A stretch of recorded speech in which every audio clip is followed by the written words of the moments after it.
അങ്ങനെ നമ്മൾ 1:30 എരുമേലിയിൽ നിന്ന് ഇറങ്ങി നമ്മൾ നേരെ പോകുന്നത് പമ്പയിലോട്ടാണ്.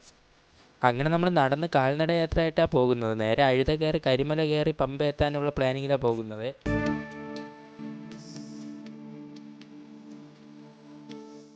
അങ്ങനെ രാവിലെ 10 മണിയോടുകൂടി നമ്മൾ അഴുത എത്തിയിരിക്കുകയാണ്.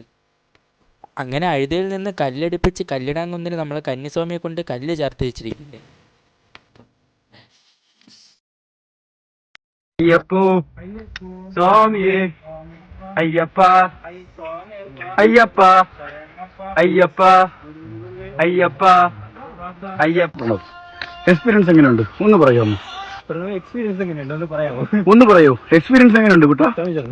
സ്വാമിചരണം. സ്വാമിയില്ലാതൊരു ശരണമില്ലയ്യപ്പ, ആറാം തിരുപ്പടി ശരണം പൊന്നയ്യപ്പ, സ്വാമി പൊന്നയ്യപ്പ. അങ്ങനെ കരിമലയെല്ലാം താണ്ടി നമ്മൾ ഒരു 6 മണിയോടുകൂടി പമ്പ എത്തിയിരിക്കുകയാണ്. ഇനി നമ്മൾ 7:30 സന്നിധാനത്തിലോട്ട് പോകാനുള്ള പരിപാടിയാണ് നോക്കുന്നത്. അപ്പോൾ അതിന് നമുക്ക് അടുത്ത പാർട്ടായിട്ട് വരാം.